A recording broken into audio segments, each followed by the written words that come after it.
మన ప్రభువును రక్షకుడైన యేసుక్రీస్తు నామంలో మరొకసారి మీకు వందనాలు తెలియజేస్తున్నాం. మార్కు సువార్త 8వ అధ్యాయం నుంచి 16వ అధ్యాయం వరకు ఈ 40 దినాలు కూడా మనము దేవుని వాక్యాన్ని ధ్యానం చేస్తున్నాం. ఈరోజు 14వ దినం. ఈరోజు పాఠ్యభాగము మార్కు సువార్త 10వ అధ్యాయము 32వ వచనం. యేసు ప్రభువారు శిష్యులు యెరూషలేమునకు ప్రయాణమై వెళుతూ ఉన్నారు. ఎప్పుడైతే వెళుతున్నారో శిష్యులు భయపడ్డారు, విస్మయం పొందారు.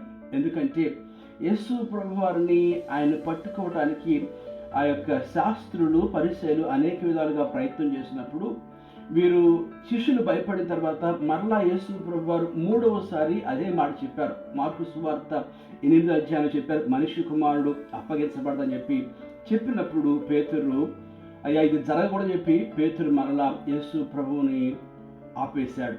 అప్పుడు సాతానా వెనక్కుపోని చెప్పి మొదటిసారి మనం అక్కడ చూస్తాం. మరలా 9వ అధ్యాయంలో కూడా 30వ రోజు మనం చూసినప్పుడు యేసు ప్రభు మరలా చెప్పారు, మనిషి కుమారుడు దొంగల చేతికి అప్పగించబడదని చెప్పి. అక్కడ కూడా శిష్యులు మనం చూసినప్పుడు ఆ యేసు ప్రభుని పక్కన పెట్టేసి మనలో ఎవరు పెద్దవారు అని చెప్పి వారికి వారు మాట్లాడుతున్నట్టు మనం చూస్తున్నాం. మరలా మూడవసారి 10వ అధ్యాయంలో యేసు ప్రభు వారు యెరూషలేము వెళ్తున్నారంటే ఆయన గురి అంతా కూడా ఆ సిలువను మోయుట, ఆ సిలువకు ఎక్కుట, ఆ సిలువకు అప్పగించబడ్డ, దొంగల చేతికి అప్పగించబడ్డ మనం చూస్తున్నాం. యేసు ప్రభు వారు మరలా శిష్యులు పిలిచి, నేను ప్రధాన యాజకుల చేతికి అప్పగించబడతాను, శాస్త్రుల చేతికి అప్పగించబడతాను, వారు నాకు మరణ శిక్ష వేస్తారు, మరలా అన్ని జనులకు అప్పగించబడతానన్నాడు. తర్వాత వారు నన్ను అపహాస్యం చేస్తారు, ముమ్ము వేస్తారు, కొరడాలతో కొడతారు, నన్ను చంపుతారని చెప్పి అనేక విధాలుగా యేసు ప్రభు యొక్క మరణం గురించి మరలా శిష్యులకు యేసు ప్రభు వారు జ్ఞాపకం చేశారు.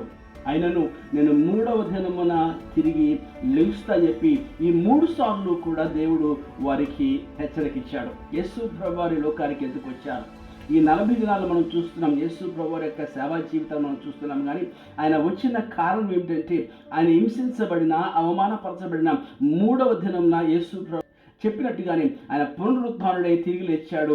మనందరికీ కూడా విలువైన రక్షణ ఇచ్చాడు. మనం నిత్యము కూడా కృతజ్ఞత కలిగి ఉండాలి. ఈ 40 దినాలే కాదు కానీ ప్రతి దినము కూడా విశ్వాసమును మనం జీవిస్తూ ప్రార్థన చేస్తూ ప్రభు యొక్క చేసిన కార్యాన్ని మనము కృతజ్ఞత కలిగి ఆయన మీద ఆధారపడి ఆయన విశ్వసించి మనం ముందుకు సాగేవారు ఉండాలి. అట్టి కృప దేవుడు దయచేయుగాక.